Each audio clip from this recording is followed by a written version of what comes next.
our people are often in games as the natives and given like a very like they're savages. They, Yes. you know.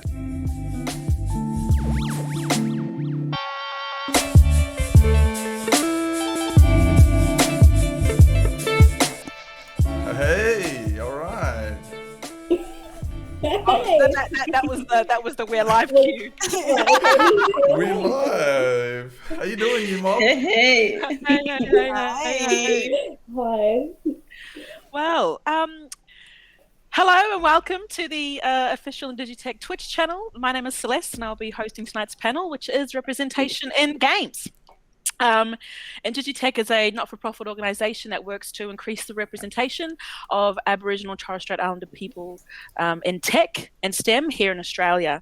And this is our Twitch channel. We have a whole crew of Digitech streamers. We're all First Nations. But before we get in tonight and before our panel introduce themselves, I would just like to acknowledge the traditional owners and custodians of the vast nations this digital platform reaches, whose sovereignty was never ceded.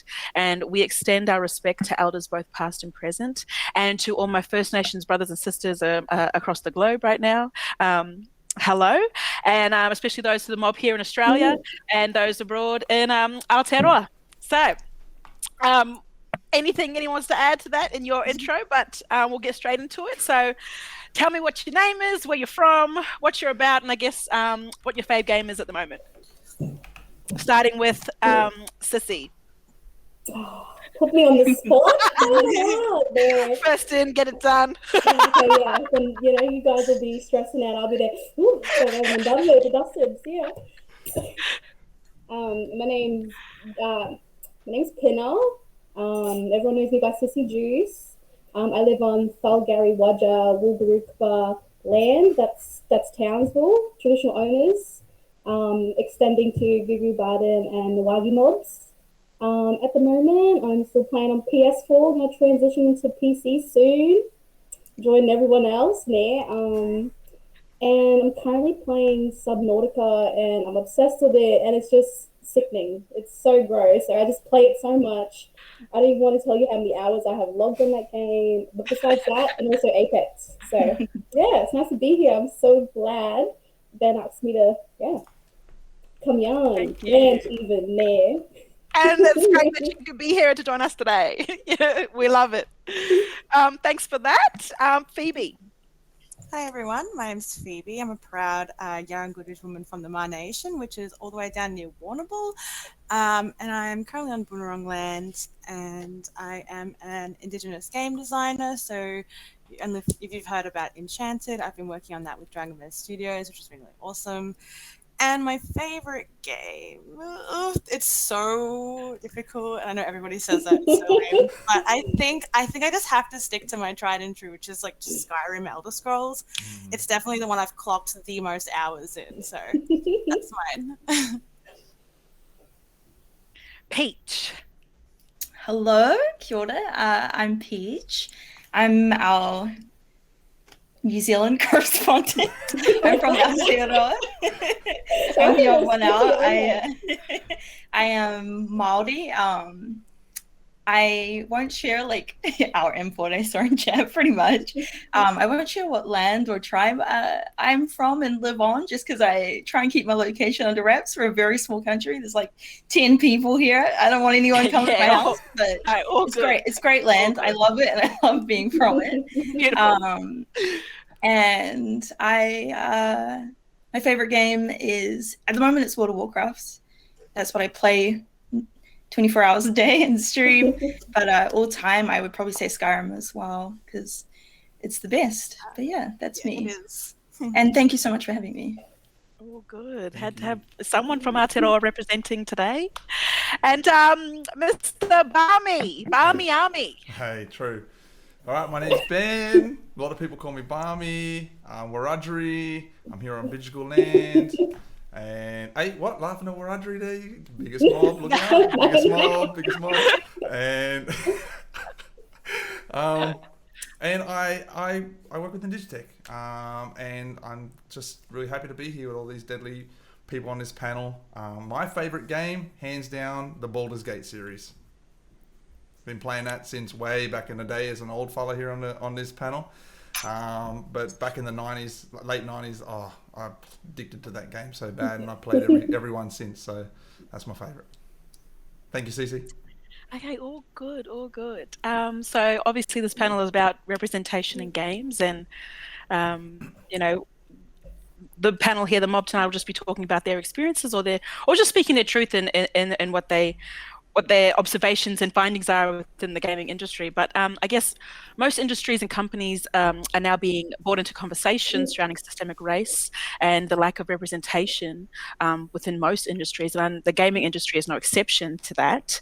And, you know, I guess when you think about all the diversity of people on this planet, I feel it is quite telling that the default is always male and pale within most games.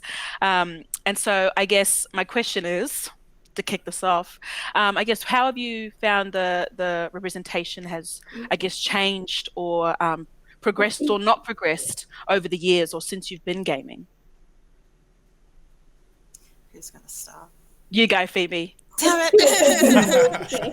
Yeah, it's interesting. It's something that, you know, I've been playing games since I was a kid. I know as many of us were, and it's interesting that for me, it's not something that I really took notice in, and it's probably 100% something I should have. But the more that I get into the industry and the more games I play, I definitely start to notice that major gap of representation of our peoples. And the more that I work in the industry, especially like in the job that's like actively working to close that gap, I'm definitely seeing that representation of mob is definitely starting to grow. I think people are more keen to do these things. I've done a few talks to industry in the past about my experience of working culture in games and keeping community involved and elders and keeping Indigenous people throughout the entire process. And I've definitely had non-Indigenous people come up to me and say, like, thanks, like, for the talk. Like, it's definitely something that I want to do.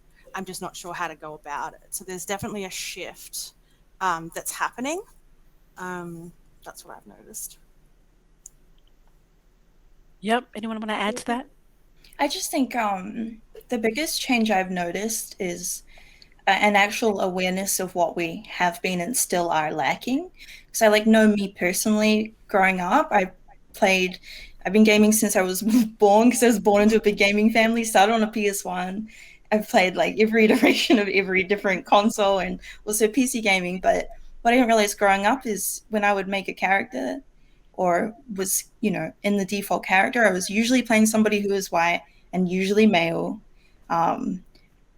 probably able-bodied and probably straight. And I would never even thought as a kid, why does no one look like me? Why can't I be, a girl? Why am I not Māori or Polynesian? Why is this the default in games? It never crossed my mind. And I think that's the same for many people who are Indigenous or are non-Indigenous. A lot of people just, haven't really taken a minute to step back and think about what is the default in gaming.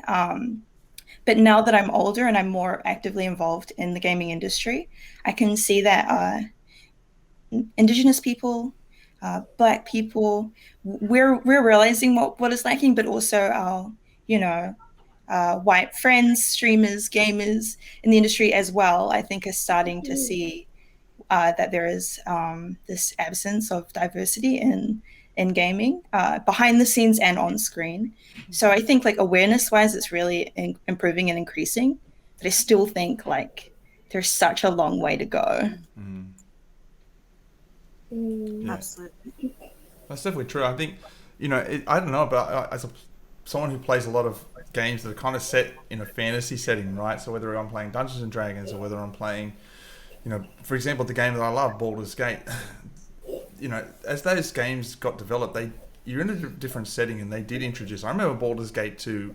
Baldur's Gate 2 had some amazing characters in it because they were different, right? But as a kid, I thought, this is fantastic. You get to play all these different things. But when I look back at it now as an adult, they still fell into classic tropes. You know what I mean? Yeah. So it was here's a guy with a katana. Oh, let's make him Asian. Whether he's Japanese, which was Japanese, I'm guessing, potentially. But you know, and they fall into these they still fell into these tropes. But like, you know, you're saying, Peach, when we were kids, we didn't realize that. When I first saw that game, I thought, oh wow, look at all these amazing different characters that I can play. And we don't, you know, as we get more experienced and get older, we look back and go, well, hang on a second, there's a lot missing from there that we didn't have. So And with that trope and stereotype, I personally feel like, because we can speak directly to being Indigenous and First Nations peoples, our people are often in games as the natives and given like a very like they're savages. They, Yes. you know, people, and this is reflective of real life. I think there's just such a lack of awareness about the like intricacy and advancement of, you know, First Nations cultures, and how they've modernized now, and you know how they aren't necessarily seeing we see development and modernity as like in one certain route, and if our cultures are outside of that norm, people have characterized it typically as being, you know, backwards or savage, and you can see that directly in games because that's often, if we're in there at all, we're, you know, shown That's to how be, we're portrayed. Yeah. you know, and like I come from a tribe, we are tribal people, but people's idea of what a tribe is versus how it actually functioned and still does is so different. Yes. And that really just reflects, I think that just reflects society. Mm. You know, obviously, yeah. It just paints like a different depiction of what we are, like as a specific culture within cultures. Like, it's just like, oh yeah, you know, we're going to paint them as natives. They were living very primitive, but inside we had our own advanced science and technological systems that really kept our laws and systems in place. And now we're just painted as just, you know, watered down, lost people culture, but it's not like that at all. Like, from my experience, like from gaming, is like when I was a kid, first game I ever played was like from PlayStation 1. There was like zombies and stuff. And then when I grew up, I was like, you know what, I'm gonna do something different. I'm playing adventure games, free world. And like the first game I picked was like this game called Kaya, Dark Lindish, with a black girl on it. And I was so excited, you know? And she had a boomerang too. And I was like, what the heck is this game? It's so cute. She like snowboards and everything. It was the best game. And then I learned more about it. I researched it as I got older, and I actually bought the game recently because I literally bought all the PSs. I'm gonna buy 1, 2, 3, 4. I'm gonna just like relive my childhood experiences. But when I replay them, it's not the same because I think as a kid, and then like my experiences now growing up and being more involved online in the gaming area, I've learned that the games I've enjoyed, like they're not created by people like me. And I replay these things, and there's different messages and information that I just read or just thought of, oh yeah, not that I was naive, but it was just really fun. And now I look at it and I'm like, who are these people that created these games? Who are they consulting? What are they exploiting? And where did profits go? Yeah. Anyway, that's me for this word. no, but I think it's really interesting. Sorry, but no, go ahead, Phoebe. that I think, you know, with the rise of like those frontier style games and like the colonizing, like building farms and like taking land, Indigenous people were very much used as like a game mechanic, as an opposing force to the protagonists, right? You know, if they didn't have somebody to fit, who was going to be that opposing force? And unfortunately for those kind of frontier style games, it was Indigenous people. And so how do you see when other companies that you know of within the gaming industry here in Australia, like how do you see do those conversations happen, you know, these conversations on representation and increasing the awareness of different people, not just Black people, but just different people within this industry? Like how do those conversations go? Like do they happen, like, or are they becoming a... I think from what I've seen, the first step was very much getting, you know, people getting like consultations in and getting the opinions of First Nations people, or like anyone that they're trying to represent. But I think the like proper way to do it. They didn't quite understand like the process. Like I think a few companies, I can't think of any of the name off the top of my head, but they thought, I've spoken to one group like that, like that's fine. It's like they need to keep the people they're representing throughout the entire process. Like if you don't know, if you don't have experience in what you're trying to represent, I think it's extremely important to have that like that voice of those people there.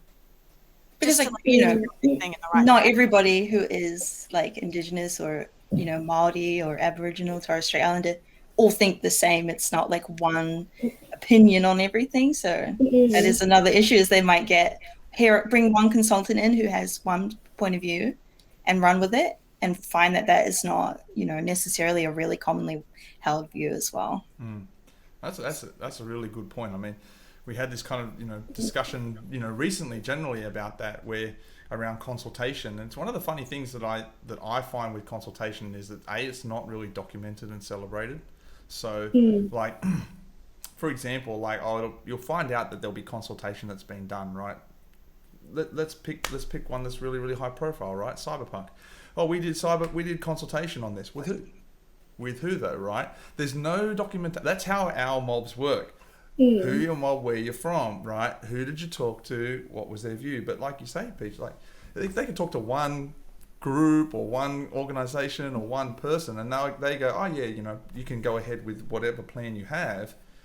But that doesn't necessarily represent everyone either. And I know that's really tricky for an organization to do, but it's also very important for them to understand how our Indigenous peoples work in regards to the representation of our culture or in individual cultures. And there's been other examples like that, and I think it's an interesting, like we would celebrate that, like I spoke to the these elders, and I spoke to them mobs, and I spoke to those ones down there.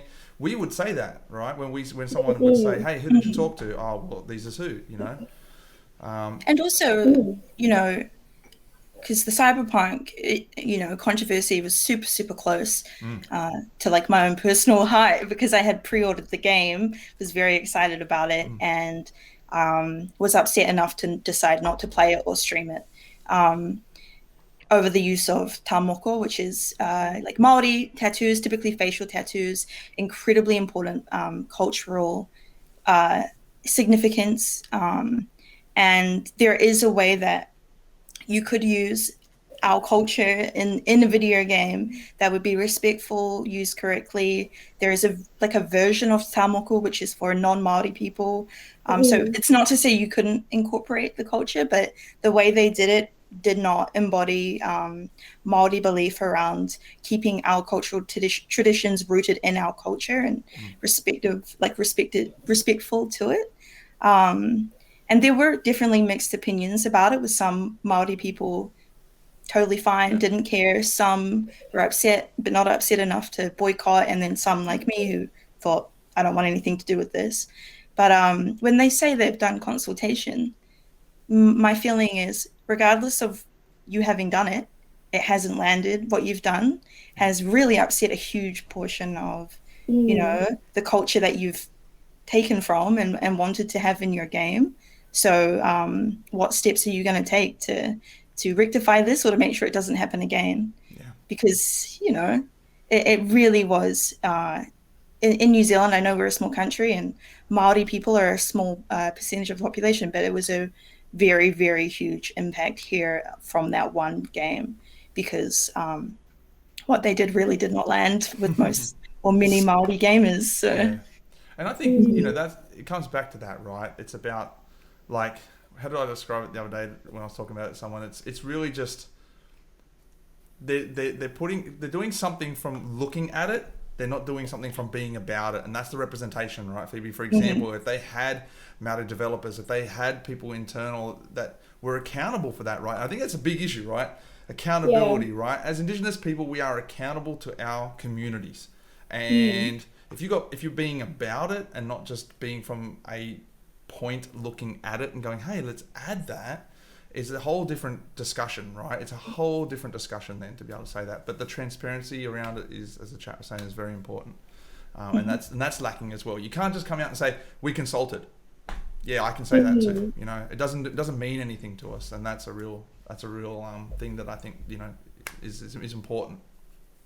We would like to see the consultation process. Mm. I think another issue with that like lack of transparency is also like unintentionally posing those like homogenous views of like Indigenous people. It's like we're not all like, I'm sure it goes the same for like New Zealand and like Māori people as well, but the same with all of Australia. It's like we have an Aboriginal game, but what might be like one story for one group and like what they do is completely different to a tribe that's even like next door. Like as we know, there's so many different languages and like so many different groups have different stories for the same like thing. So like there's different like stories on the moon, there's different stories in the sun. Some cultures perceive it as a man, some cultures perceive it as a woman, like tiny little things like that. And if you're not transparent about the specific group that you're going to represent, you can unfortunately you contribute to that whole like homogenized picture of Indigenous people.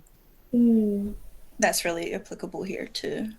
And like someone in chat mentioned, like thinking there's one Māori voice. We're smaller, but we have exactly the same thing. Different regions have different histories, different customs. We have one language, Te Reo, but there's regional like dialects of it, slang you use differently, pronunciation. You know, a consultant, who are they? Who are they representing? It's not enough to say a Māori consultant, and I think that's similar to many other, you know, groups of peoples around the world. Would it help if there was like a standardized, you know, template of what a consultation process looks like and feels like, and how people need to move through that? Because at the end of the day, you know, you don't know what you don't know.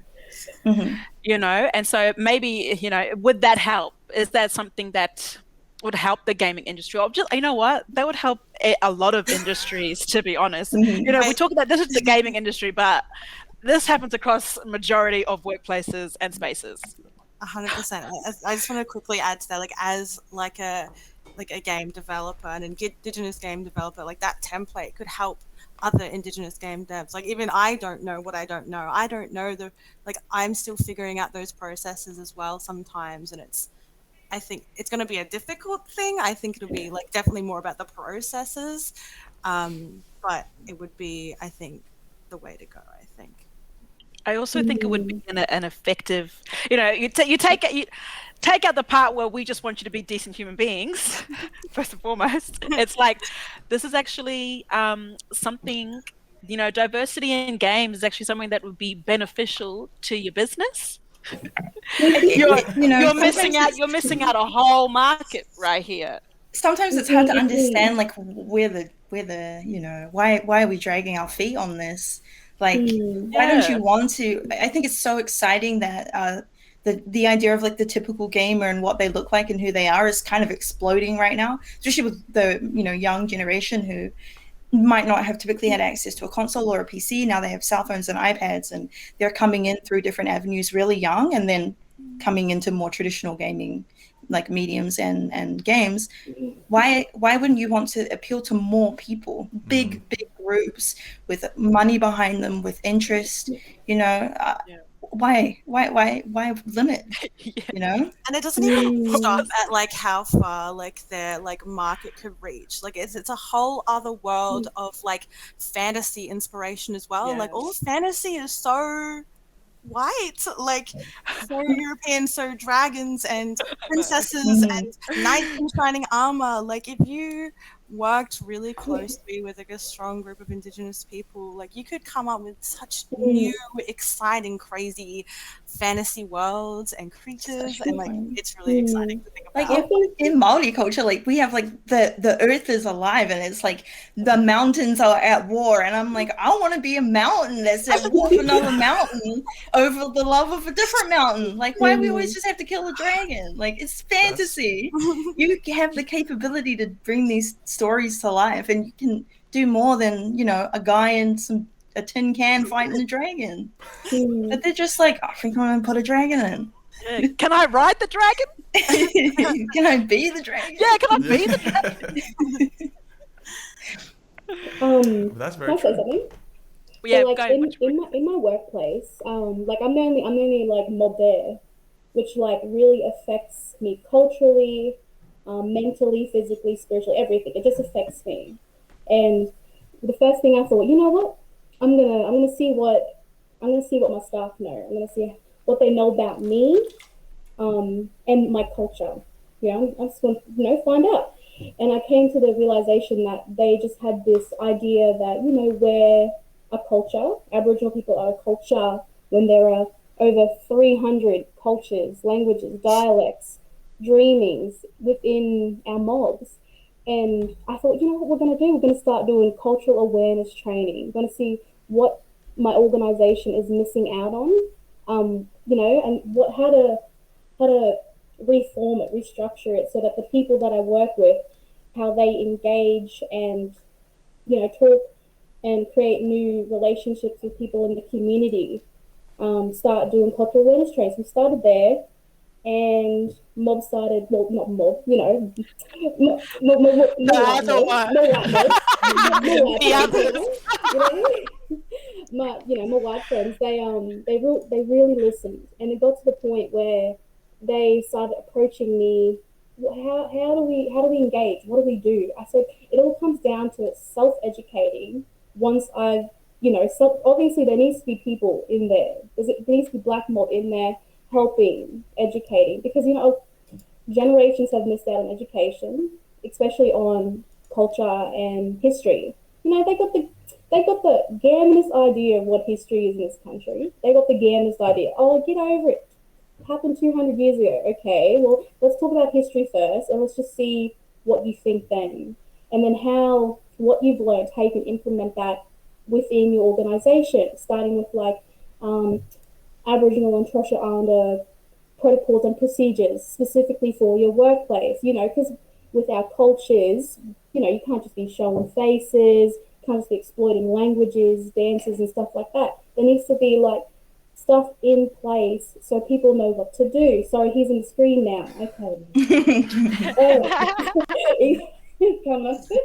There just needs to be more cultural education and more RAP plans in place for Aboriginal and Torres Strait Islander people to engage properly with white people, and also vice versa. There needs to be protocols and procedures in place specifically for certain things. No, I'm getting sick of you. But so within my workplace, after we created them protocols and procedures, everything just changed. My staff wanted to learn more how to respectfully engage with people. What are we missing out on? Learning about our days of recognition and celebration, how they can be implemented into our workspaces. And I think that needs to be really, there needs to be a lot more work and more stuff like that happening in the gaming industry. A lot more of that, but there needs to be more cultural awareness, and engagement really from white Australia, because we've been telling the same stories, same history, same ideas over and over again. We want to move on to the next level of messaging. Come on now. We've been stuck at this level for decades. We want to move on to the next level. Come on now, let's all come together. We've been waiting. Come on, we've done all the work. And there's only so much that we can do. I think there comes a time where it is vital that they are holding themselves accountable to this. They are holding each other accountable to it. There's there's only so much tweets I can do. Oh, come on, they're gonna start unfollowing me on the way That's what my Instagram's for, But I want to be able to ram it. You know how my Instagram goes. Yeah. You know what? I'm gonna take this to the gram. Done. But one thing, probably my little rant for gaming. There's just there was siege with the Aboriginal art as skins for guns. Oh, that did my head in. Apex, they got so many nationalities and ethnicities put into the game. It just paints one depiction of one culture when there's so many cultures. What language are you going to use? What's the inspiration behind that person? Are you painting a depiction of that, voice actor, or are you painting the whole picture of the culture? Oh my God, what do you name? I didn't even use it. Even though he got no kills on him, mind you. Fuse, the Australian legend.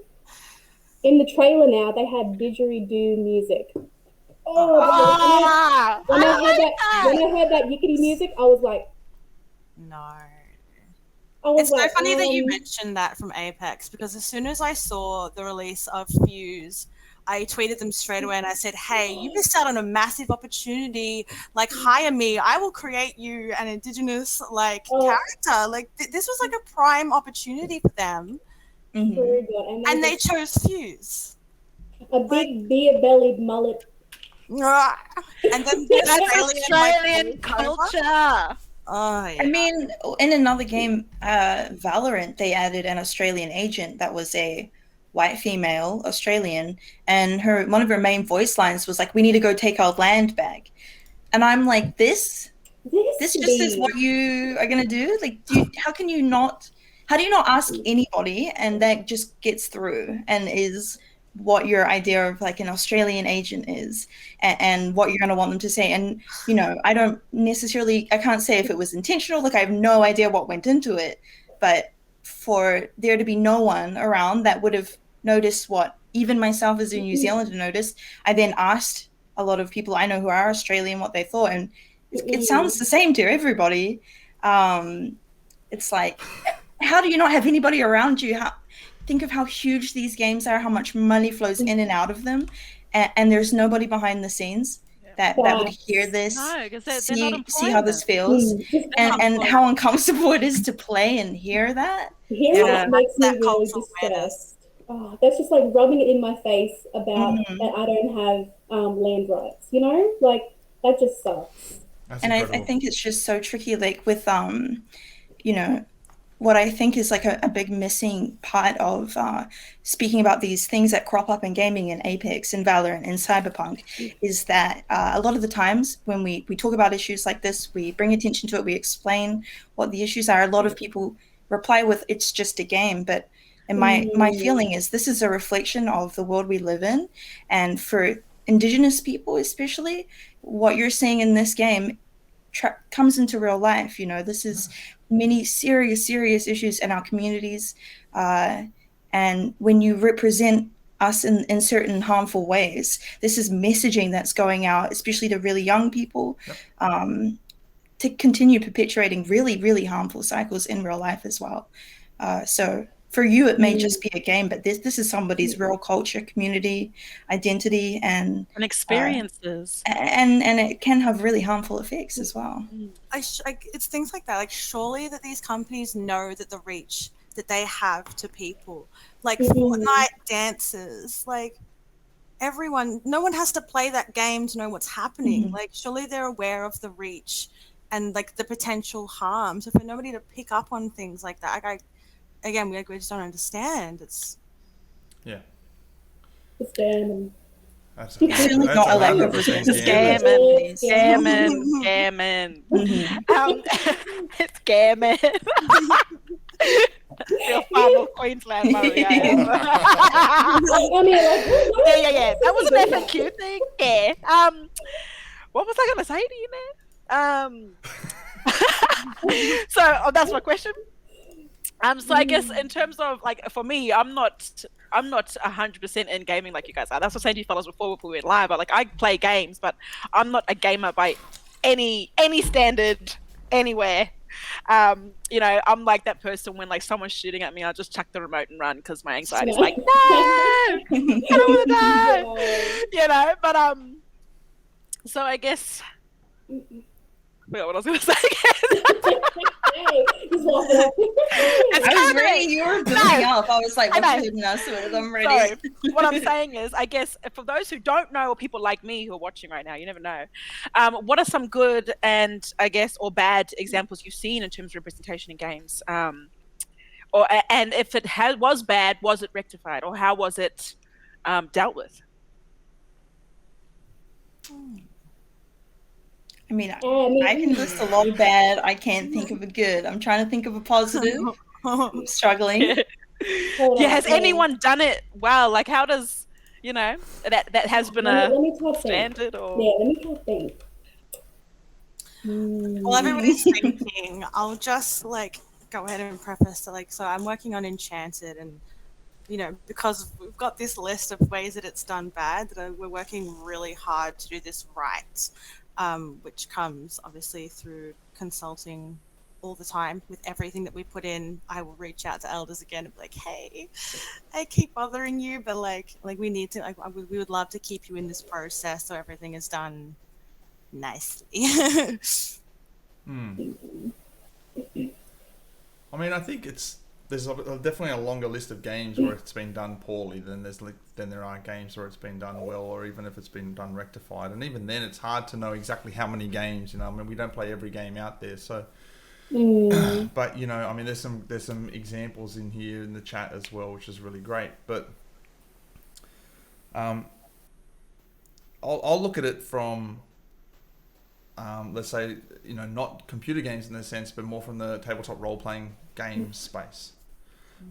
And in that space, there's been a lot of misrepresentation, or I'll call it really tropes of cultures throughout time. And there have been some slow changes, and we'll talk about Wizards, right? They're the biggest TTRPG company in the world, with Dungeons and Dragons, owned by Hasbro and all that jazz. But they've taken steps, but only in the last 3 years maybe, to address issues that with old ways that they had written tropes into some of the characters and some of the people, some of the cultures in their setting. The way that they, if you're an orc, you've always got to be strong and you've always got to be evil or something, like that. Yeah. And they're changing the way, but this has been pressure from the community. This has not been an internal assessment of, where are we at with the way that we're writing our books and the way that we're writing our settings and the way that we're encouraging people to play the game, especially those who are starting out and, not, going through the creative process themselves. It's been pressure from the communities, to look at more, at the ableism, the sexism, the racism, right? All of these things. And that has driven the changes. So I think there is a lot of power in the people to drive that, right? But we have got, those people have got to stand up and make a stand. Now, I'm not going to go into some of the stories that I've read about how they go internally, right? That's their own internal issues they've got to sort out. But I like the positive change in that sense, in that gaming scene. I like that there is a change to do the right thing, but I always question this from a perspective of, if you really wanted to change, wouldn't you have just changed anyway? Without the pressure of everyone coming onto you and saying, well, we're not going to buy your products anymore because it's racist, ableist, sexist, homophobic. That's the only reason we're going to change. We're not going to change ourselves. And, that's something that I draw upon with my experience in my jobs, in my previous corporate jobs. And the same thing I've seen over the last, 20 years of working in IT is a lot of people don't change unless they get forced to change. And that concerns me, because people who really do value that stuff will change by themselves. And so, like you said, Phoebe, really trying to build that into Enchanted, that process, really trying to make sure it's done right. There's a level of care there. There's a level of wanting to do it right. And sometimes that just doesn't exist, I think, in a lot of industries, and the gaming industry specifically. But the power with the people to change it is there, 100%. And I think specifically just on that, I think why indie games should be so rallied around and supported is those indie games, and they are responses to those larger companies not addressing that and not having that sense of care. So really, for literally everyone to really support the games to do it right, really lift them up. Like we said before, we can't do this on our own. We need everybody's assistance to push those little indie games to the top, so they can become AAA studios and have the resources. And we know that from the core, they came at it from a good place. Yeah. And I think it's really difficult because it is difficult to forge genuinely new paths when you don't have pre-existing things to point to as an example of what you're trying to do. So I can bring it to Twitch, which streaming is a really specifically strange side of the gaming industry. But when I was a viewer of Twitch, I didn't know any Māori streamers, and I never even thought about it. It never crossed my mind. There wasn't the Māori streamer, you didn't have a name you knew. And then when Twitch ANZ promoted Brox and he blew up, all of a sudden it was someone's leading the charge now, and we have something to point to be Māori culture can be incredibly accessible to many people, even non-Māori. And, you know, his carvings is a huge, genuine cultural part of who we are. And he's found a way, like an incredibly successful way to share that online, very positive and just super entertaining. And now he's branching into gaming as well and streaming it. And now I think it's a lot easier when you have up and coming Māori creators to sort of show this is the value we bring. We can bring, if you're trying to diversify the creative side of your platform, which I believe Twitch has been doing and pushing that side, we can bring cultural practices and traditions, and it doesn't just have to appeal to Māori people. And I feel this is the same for other cultures as well.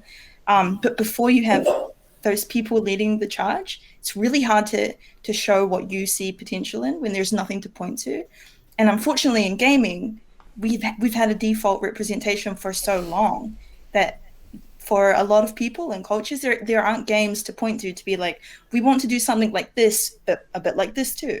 You're actually really being the first, first person in these rooms, first game to do this take on this culture. And I think that's a risk. And I think a lot of businesses are risk averse. So it is just something I've noticed is such an absence to point to. And that is again why I think you're seeing a lot of innovation coming through in the indie game side of it, because they are able to be more creative and take risks. I know of an indie game from New Zealand representing Māori culture that has been getting a lot of press and being successful. And it's like we're waiting now to either see those game companies become, like you said, AAA, or for those big companies at the top to realize okay, we can include a lot more representation. What's the name of the game? Booster. I'm scared I'm going to mispronounce it. It's like Umangi generation, but I haven't heard it spoken aloud, and it's not a Te Reo word I'm familiar with. So Umangi generation. It's been, it's so good. Yeah, it's been a big game, and it's spoken about a lot in New Zealand, and there's been nothing like that before that really had name recognition. Awesome. So as in Red Sky. But I get nervous to speak to Leo, but that's a whole other cultural issue. We love having our language beaten out of us. Yeah, true. Eh? Oh, yeah. And so I guess, so is it fair to say that in terms of what these games are offering, that affects your choice in whether or not you play them? 100%. Yeah, 100%. I won't be picking Fuse from Apex, and I haven't yet. I just be sticking to Gibraltar, and that's just a fact. Okay, and how has finding a group of people that come from the same ways that you come from, how has that, I guess, influenced the way in which you stream as well? In terms of does that have you been more eager to be a part of, get on here and game and stream because of that? Yeah. I mean, to me personally, when Barney asked me, hey, do you want to do this? I'm like, yeah, I was a bit iffy of the digitag, but now that I've just come along, I'm like, this is actually really deadly. I was like, these people are actually these people, my people, they're actually no, how do I word this? I see a lot of watered down generic people on Twitch, and then I come to a group and they're all just being themselves, mob selves, wherever you come from in Australia, whatever mob, you're acting yourself, so you're doing this ones, we're going there, I literally feel comfortable, knowing that there's a community, that's just, out there that I'm a part of, and that I can be myself. I can talk about things that we all share similar experiences, being involved with and continue to go through. And it really makes me want to game more. It makes me want to dedicate myself to getting better at it and just continuing to be myself and not forget who I am, especially when I'm online. Yeah. Love it. Thank you, Barney. Man, thank you so much. I give shout outs now. I'd like to give shout outs shout out to my carrot, but people there. But I mean, this is the thing, and Cece, you've heard me say this before, and a few times. it's very different when you walk into a room full of black fellas, especially like in Digitech event where we're all maybe in the same industry, or we all like games, or we all like, whatever it is, nerding out to pop culture or whatever. And it's such an incredible feeling as an Indigenous person when you've usually only ever been that one, and it was mentioned here before on the panel, right? When you're that one in the workplace, that one streamer, that one in the game development, right? Like people on the panel here, right? So you mob. So when you're to walk into a room and there's like 40, 50 black fellas who are like doing similar things, and they all feel the same because individually they're in the same situation as you. This is like, it just is an incredible feeling. And it's the same thing with when it comes to the streaming, like first thing, we started up here tonight and it was just all mob, right? Like waiting to get in. They couldn't hang back, and this is that's the vibe, right? That's the vibe. And it's like you said, Sissy, it's like a family, it's like that community feel. You relax, you Make feel me comfortable. cry, man. Yeah, get out. I just love you all. It's I think like because like obviously I'm Maori, I'm from Aotearoa, but in getting to know the Indigitech crew, it's like something that I think could be replicated in New Zealand successfully and amongst other communities as well. And kind of going back to what you said about like how have you found, meeting people like yourself in streaming, I think what's really powerful as well is there are quite a few communities that struggle with representation and visibility and safety on the platform of Twitch and other streaming platforms and in gaming. Beyond just, different First Nations or Indigenous communities, also women are underrepresented. There's a lot of ableism in the gaming industry. So people who aren't able-bodied are underrepresented as well. Members of the LGBTQ plus community are.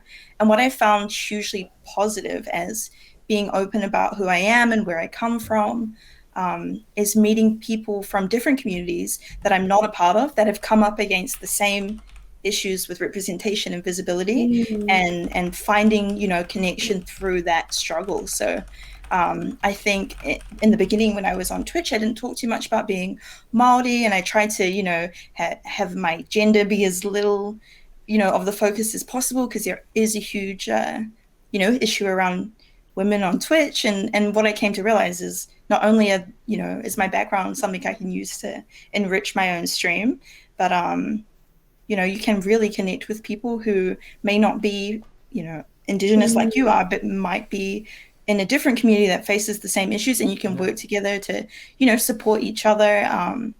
Or just like myself being from Aotearoa, but getting to know the Indigitech crew and that mutual support as well. We're not from the same culture, but, we face a lot of similar issues. It's a really nice community feeling. And I think it helps stop people being pushed out, because if you feel isolated and you have to deal with these issues around representation on your own, it's a very overwhelming mountain to climb. But when you see that there's a lot actually happening to try and change it, and there are a lot of people that you can relate to, you feel a little bit more safe and like you belong on the platform, because everybody does. But is it safe to say that right now? And like, is it happening? Can we see that at the top? No, but it feels like change is coming, especially when you get in these groups. And I guess, what's the time now? 6:50 where I am. I got another 10 minutes. We're not opening the floor up to questions at all, Bami, are we? Did we discuss that? No, I think we'll just chat's been doing good there, and we just keep going, and we can all yarn on and read. We're reading that too, so. Okay, cool. Well, I guess what would you envision for this space? Like, let's say it's like maybe 5 years, or maybe is that too short? That's not enough time. That's a dream goal. Yeah. That's really not enough time. I guess down the track, wherever that may be, because if I'm being honest, I don't think we're ever going to see equality, and I'm never going to see equality in my lifetime. And I think that's how I feel about it. But what do you hope that this industry looks like? Like, what do you want to see in it, or what do you want it to be for the younger generations coming through? I want to see like a lot more truth telling, in no matter what it is. Like your personal feelings, or like wait there, hold on. Had a big brain fart just now, big brain busy. That's all nothing to me. Just pretend you're breaking up. That's a good one. I'm going to use that. Yeah. What? Oh, look, make me forget now. What do you want to see in the game? What do you want to see in gaming? I want to see like more cultural education. I want to see more people embracing more about who they are. Viewers asking, if people feel comfortable. Oh, who are you? Who's your mob? What culture are you? I want to see you, more people, even more people talk about like, oh yeah, this is who I am. I'm this person. These are my mobs. This is what I've been through, and this is what we currently are still working on. Yeah, I think that's really important. And that's something I constantly advocate is just like cultural education. I'm so passionate about my language, my specific culture, my Gudang and Kaureg, my Kalalagaya. Like I'm so passionate about my specific culture, and I want everyone to share that same passion and also inspire people by just talking about themselves. Because the more you talk about yourself, the more people who are don't want to sound too uncultured, not uncultured, but you know what I mean. Like why people just don't be scared to ask questions. I want it's just like making people feel more at home, and yeah, like just ask True. questions. Don't be so like closed. Yeah. For real. True. Phoebe, what do you reckon? I mean, you're in the gaming industry, so Yeah, so I think from my end, I want to see more mob like in the industry, like by my side. Like there is you guys like for like anyone who wants to be a game dev, like I think now's the time because there is a kick up of people wanting to include Indigenous culture. Like they want Indigenous people on their teams. There's job opportunities for you. There's money out there. Like if you've had an interest in game design, like I tell you now, like get into it because it like there's going to be more of us. There's going to be more, there needs to be more influx of Indigenous people. They need to have more Indigenous perspectives on games, even if it's not an Indigenous game, even if it's a fantasy game, just having those viewpoints, having those opinions and views on certain situations is so valuable. I'm currently working in a position as a writer on a fantasy game for like that's being like built in Sweden now, but we were hired to have our non-white perspective on certain things. So definitely more Indigenous people in the games industry. 100. More people. Hire me. I can't do it all, y'all. I can't. That means taking my arms and legs to the corner, please. We 100 behind you though. We 100 behind you. We got you. We're gonna help you if we can. Look, I reckon it's like people were saying in the chat there, honestly, the future of gaming, I think they really need to work on their safety. As we're getting to a closer to almost a critical point of, 90%, 95% plus people in certain age brackets who are playing games, then the safety is a big issue. The accountability is a big issue, right? Peach, you mentioned this before with, with Twitch, and a few people in the channel with Twitch. We understand this is a hard thing to do, whether it's in your game, like for example, whether you're playing World of Warcraft, right? Like, general chat, it's gone. I don't want to see your racism. I don't want to see your shit. I know it's there. I know it's been there for, almost 20 years that I've been playing that game. But, I don't want to see it. But why is it still there almost 20 years later? It's still there, So the safety factor is a thing. And as we got young people growing up, and, you mentioned this earlier as well, Peach, the things that are being, that young people are seeing and learning, right, around that stuff, it's driving a behavior. They're learning it. They are so literally impressionable. Like, I'm 40 and I'm still impressionable. But, it's those safety areas, whether it's safe online spaces, whether it's moderation, whether it's in-game moderation, whether it's, streaming moderation. These things need to be thought of because we know that being online, being in games, with the increasing online aspect of games, it connects you, it also isolates you. And that's a really big problem. Facts. And I mean, I could go for another hour about safety. And I think the Next panel. problem is it's not always visible. A lot of the safety issues are behind the scenes, as well as, people know about streamers being harassed and everything sent to their house. But I also know people who are trying to bring about change, especially in regards to representation in gaming, that themselves find it pretty unsafe. So there's a lot of, we've talked a lot about consulting and calling things out and making changes, but we also need to protect the people that you're asking to bring about change. Going back to cyberpunk, I know a journalist who was one of the people who, she broke the story about there was some flashing in cyberpunk that could trigger epileptic fits. She broke that story and got the most unbelievable torrent of harassment because she dared to write a critical piece of gaming news, and fans of this developer and of the game came for her, and I just saw her buried for weeks and weeks and weeks under really serious threats, and not just threats. A lot of people say ignore it, but the thing is, people follow through. People have shot at streamers, turned up at their houses. People have been assaulted. Like, this isn't all just online, not to mention the toll it takes on your physical and mental health to suffer that kind of abuse. And all she was doing was trying to warn people and this company that this needs to be adjusted, or people who might have a fit, and I believe she herself has epilepsy. Might be wrong, but I think she does. And that she was harassed by having people send her content that could cause her to have a fit.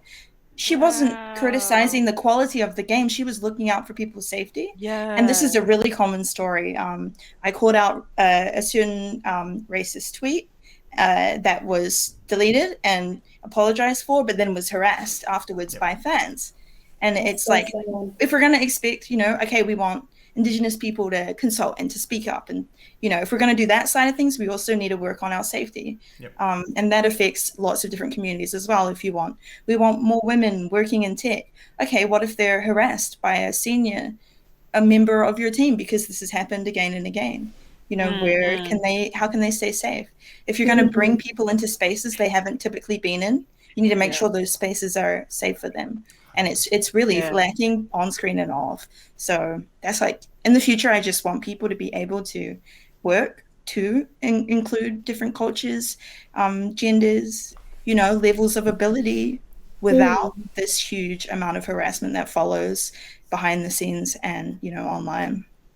And, Sorry, I'll get off my soapbox. No. It's pretty wild. No, that's important to know. Yeah, that's wild. Crazy. So, and this is the thing, when people also come in, they say, oh, well, go and study and come into this space, right? Phoebe, is an example, right? As you're saying, Pete, it's not that easy. It's not just not that easy, because when you get into the space, it's that, that's the thing you're going to be facing now. That's the next, challenge for you. It's not just getting past, the issues that you've had, whether it's the oppression and the trauma and all those things to get to where you are, to study and maybe get there. And then you get in there, and then you got to deal with a whole nother level of bullshit. And it's super common, and it needs to be addressed big time, because that's how we're going to change it. It's not just a simple fact of, hey, I'm a non-Indigenous person, or I'm a white fellow, or whatever, and I'm going to say, you should just study more, do better and get into jobs. It's not that easy. Maybe for you, but not for other people, right? Sorry.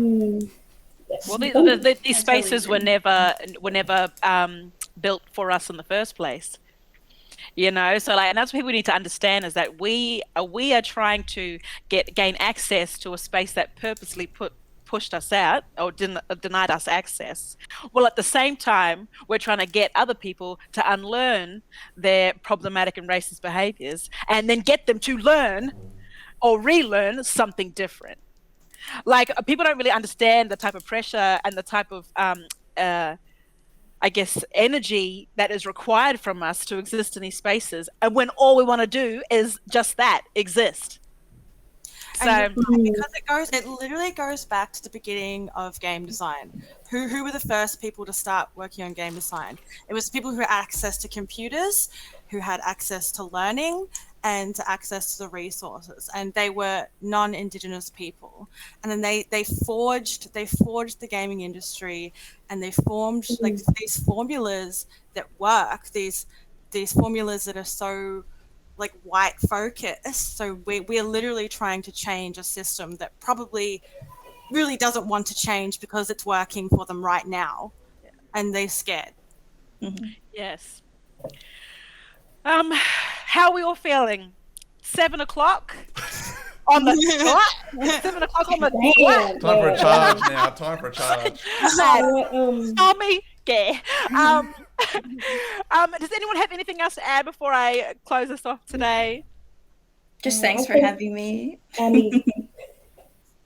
think like one more thing, like if you're gonna, look for or better opportunities for Indigenous people within your organization, just ensure that you're not tokenizing them just because they're Black, and that that they have knowledge.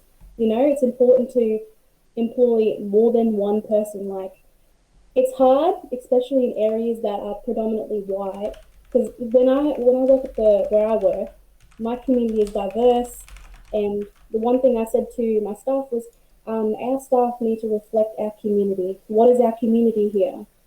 Obviously, there needs to be more work if the community is predominantly white. So I think that there always needs to be more Indigenous employment opportunities specified for only us to apply for.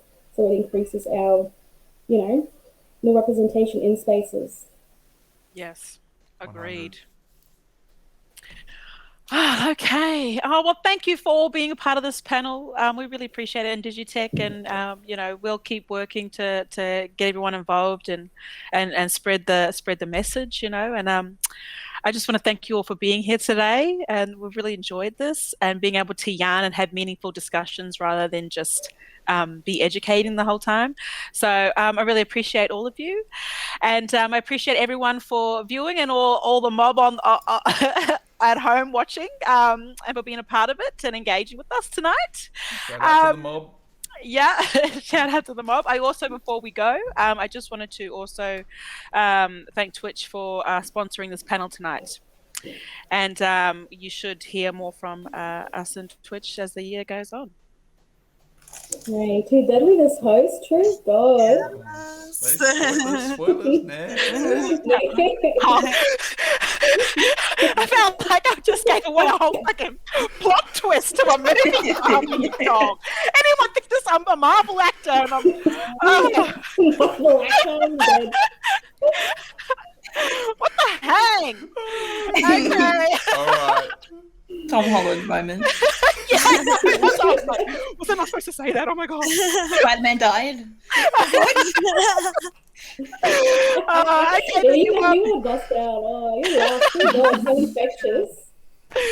I'm going to keep the chat open for the next 5 minutes. Is that correct, Barmy? That's right. Okay, sweet. Okay. All right. See you later, you mob. Bye.